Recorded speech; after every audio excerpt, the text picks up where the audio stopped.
जय हिंद साथियों। आप सभी का हार्दिक स्वागत है थेल्स एकेडमी प्लेटफॉर्म पर। आज की क्लास में हम बात करने वाले हैं संविधान के ऐसे टॉप सवाल जो सीधे एग्जाम में छपते हैं। चलिए आज की क्लास शुरू करते हैं। हिंदी को भारत की राजभाषा के रूप में कब स्वीकार किया गया?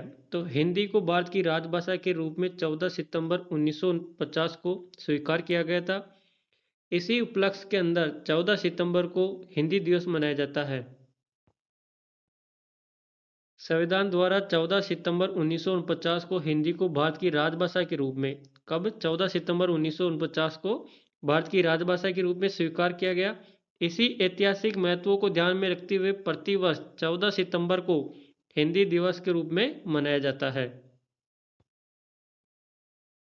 भारतीय संविधान के किस अनुच्छेद में हिंदी को राजभाषा और लिपि देवनागरी घोषित किया गया? अनुच्छेद 343। 14 सितंबर 1949 को क्या किया गया था?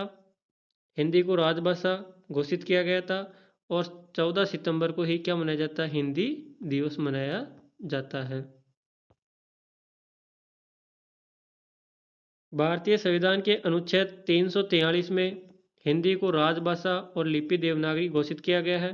संविधान सभा द्वारा 14 सितंबर 1949 को हिंदी को भारत की राजभाषा के रूप में स्वीकार किया गया है। इसी ऐतिहासिक महत्व के कारण प्रतिवर्ष 14 सितंबर को हिंदी दिवस मनाया जाता है। भारत के नियंत्रक महालेखा परीक्षक सीएजी की नियुक्ति कौन करता है? इसकी नियुक्ति करता है राष्ट्रपति अनुच्छेद 148 के तहत और इनका कार्यकाल होता है 6 वर्ष या 65, जो भी पहले हो ये इनका कार्यकाल होता है। अनुच्छेद 148 के तहत भारत के नियंत्रक महालेखा परीक्षक सीएजी की नियुक्ति राष्ट्रपति द्वारा की जाती है। भारत के नियंत्रक महालेखा परीक्षक सीएजी की नियुक्ति राष्ट्रपति द्वारा अनुच्छेद 148 के तहत की जाती है। नियंत्रक और महालेखा परीक्षक का कार्यकाल होता है 6 वर्ष या 65 वर्ष की आयु, जो भी पहले होता है। नियंत्रक और महालेखा परीक्षक सीएजी का कार्यकाल कितना होता है? 6 वर्ष या 65 वर्ष की, जो भी आयु पहले हो। इसकी नियुक्ति कौन करता है? राष्ट्रपति। अनुच्छेद 148 के तहत सीएजी की नियुक्ति राष्ट्रपति द्वारा की जाती है और इनका कार्यकाल होता है 6 वर्ष या 65 वर्ष की, जो भी आयु पहले हो। कोई विधेयक धन विधेयक है या नहीं, इसका निर्णय कौन करता है? धन विधेयक की परिभाषा अनुच्छेद 110 के अंदर होती है। धन विधेयक है या नहीं, इसका निर्णय करता है लोकसभा का अध्यक्ष और ये राष्ट्रपति की पूर्व अनुमति से ही केवल लोकसभा के अंदर पेश किया जा सकता है। धन विधेयक की परिभाषा अनुच्छेद 110, इसका निर्णय धन विधेयक है या नहीं, इसका निर्णय लोकसभा अध्यक्ष करता है। प्रस्तुति ये केवल लोकसभा में ही पेश किया जा सकता है, राज्यसभा में पेश नहीं किया जा सकता है। पेश करने से पहले राष्ट्रपति की पूर्व अनुमति जरूरी है, यानी राष्ट्रपति से सिफारिश लेना जरूरी है। ये राज्यसभा के पास में कोई शक्ति नहीं है इसको रोकने की, अधिकतम ये 14 दिन रोक सकती है। राष्ट्रपति को पद की शपथ कौन दिलाता है? भारत के राष्ट्रपति को पद की शपथ दिलाता है सुप्रीम कोर्ट का मुख्य न्यायाधीश। अनुच्छेद 60 के अंदर शपथ का उल्लेख है। राष्ट्रपति का शपथ का अनुच्छेद 60 के अंदर उल्लेख है। राष्ट्रपति की शपथ के बारे में कौन दिलाता है? सुप्रीम कोर्ट का मुख्य न्यायाधीश। और ये त्यागपत्र किसको दे सकता है? राष्ट्रपति। त्यागपत्र है अनुच्छेद 56 के अंदर।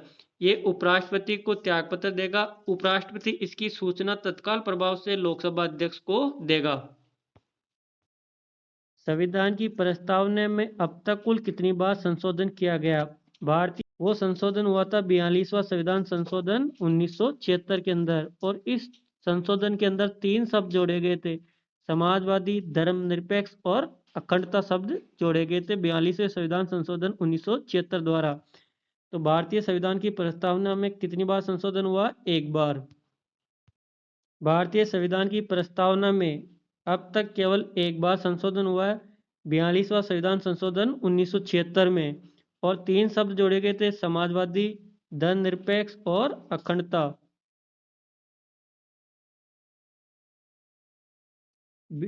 प्रस्तावना में 42वें संविधान संशोधन द्वारा कौन से शब्द 3 शब्द जोड़े गए थे? अभी हमने देखा था 3 शब्द जोड़े गए थे 42वें संविधान संशोधन द्वारा।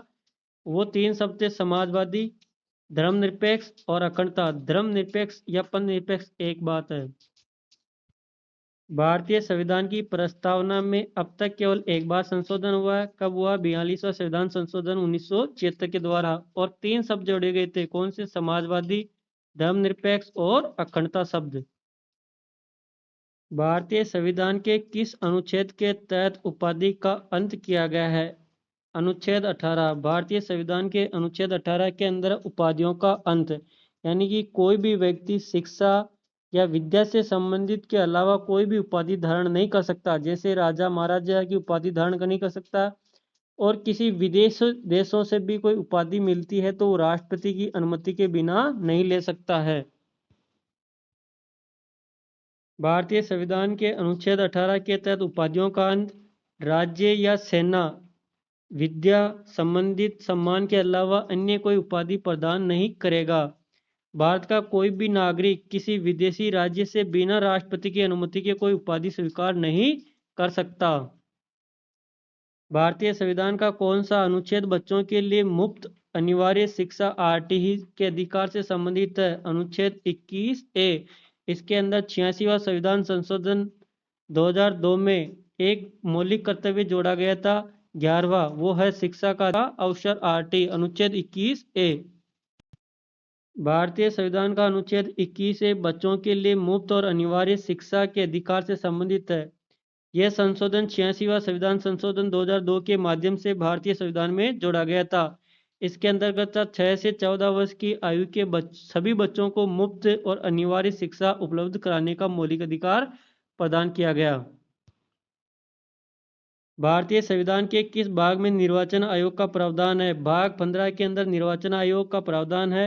भाग 16 में कुछ विशेष वर्गों के लिए उपबंध है। भाग 20 के अंदर संविधान में संशोधन की प्रक्रिया, भाग 20 अनुच्छेद 368, और भाग 18 के अंदर राष्ट्रीय आपातकाल के बारे में है। भाग 15 में निर्वाचन आयोग, भाग 16 में कुछ वर्गों के लिए विशेष उपबंध, भाग 20 संविधान संशोधन की प्रक्रिया, भाग 18 आपातकालीन उपबंध। भारतीय संविधान के अनुसार देश का प्रथम या सर्वोच्च नागरिक कौन होता है? भारत का राष्ट्रपति सर्वोच्च नागरिक होता है, प्रथम नागरिक। प्रथम नागरिक, भारतीय संविधान के अनुसार प्रथम नागरिक भारत का राष्ट्रपति होता है, क्योंकि वह भारत का राष्ट्र प्रमुख या देश का सर्वोच्च संवैधानिक पद होता है। राज्यसभा के सभापति के रूप में कार्य कौन करता है? भारत का उपराष्ट्रपति राज्यसभा के पदेन सभापति के रूप में कार्य करता है। भारतीय संविधान के अनुच्छेद 64 और 89(1) के अनुसार भारत का उपराष्ट्रपति राज्यसभा का पदेन सभापति होता है। वो राज्यसभा की बैठकों की अध्यक्षता करता है, लेकिन वो राज्यसभा का सदस्य नहीं होता है।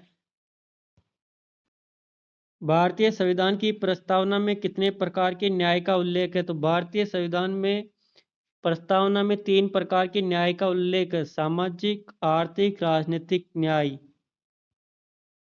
भारतीय संविधान की प्रस्तावना में नागरिकों को 3 प्रकार की न्याय है: सामाजिक न्याय, आर्थिक न्याय, राजनीतिक न्याय।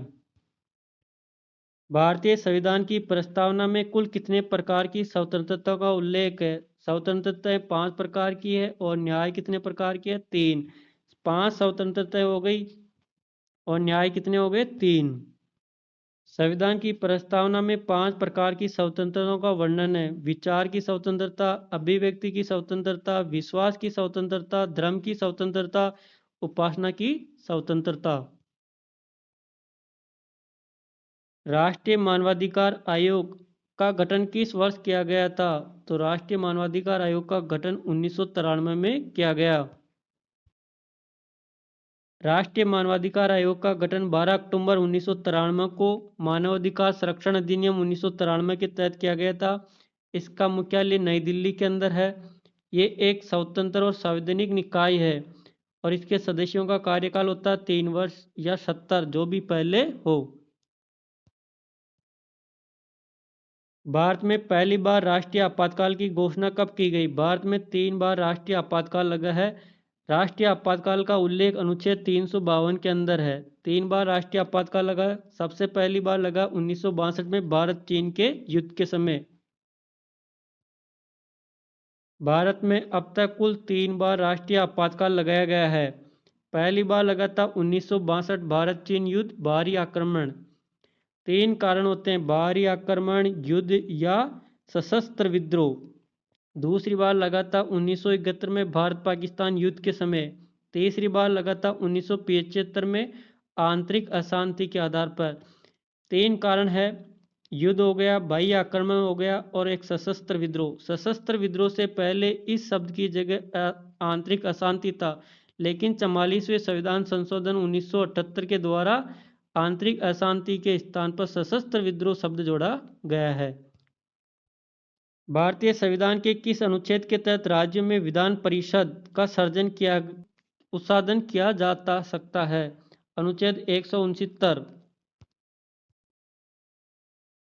अनुच्छेद 169 के तहत राज्यों में विधान परिषद का सर्जन यानी निर्माण, उत्साधन यानी समाप्ति किया जाता है, जिसके लिए संसद अधिकृत है, यानी संसद ही विधान परिषद बना सकती है या समाप्त कर सकती है, लेकिन इसके वास्ते संबंधित राज्य की विधानसभा को कुल अपने सदस्यों के बहुमत का 2/3 उपस्थित या मतदान करने वाले सदस्यों के बहुमत से पास करना होता है।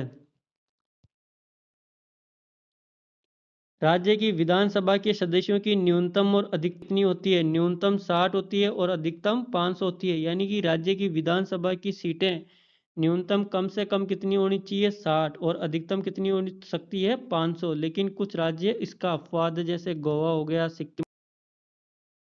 संविधान के अनुच्छेद 170 के अनुसार किसी भी राज्य की विधान परिषद की संरचना में सदस्यों की संख्या 60 से कम नहीं हो सकती और 500 से अधिक नहीं हो सकती, यानी कम से कम 60 होनी ही चाहिए। लेकिन सिक्किम, मिजोरम, गोवा ऐसे कुछ छोटे राज्य हैं जहाँ के 60 से भी कम सीटें हैं लोकसभा की।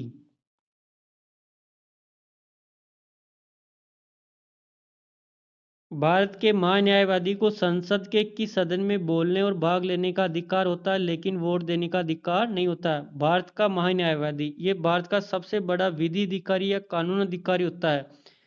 महान्यायवादी का अनुच्छेद संविधान के अनुच्छेद 76 के अंदर है। इसकी नियुक्ति राष्ट्रपति के द्वारा की जाती है। इसको संसद के दोनों सदनों में बोल सकता है, वो उनकी बैठक के अंदर भाग भी ले सकता है, लोकसभा राज्यसभा की दोनों में बैठक के अंदर भाग ले सकता है, बोल सकता है, लेकिन अपना वोट नहीं दे सकता है। तो ये इसका राइट आंसर ये हो जाएगा। अनुच्छेद 88 के अनुसार भारत के महान्यायवादी को यह अधिकार प्राप्त है कि संसद के दोनों सदनों में या उनकी किसी भी समिति की संयुक्त बैठक में भी भाग ले सकता है, बोल सकता है, परंतु उसे मतदान देने का अधिकार नहीं होता है। अनुच्छेद 108 के तहत राष्ट्रपति ज्वाइंट मीटिंग संयुक्त बैठक बुलाता है, तो उसके अंदर भी महान्यायवादी भाग ले सकता है, बोल सकता है, अपनी राय दे सकता है, लेकिन वोट दे नहीं सकता।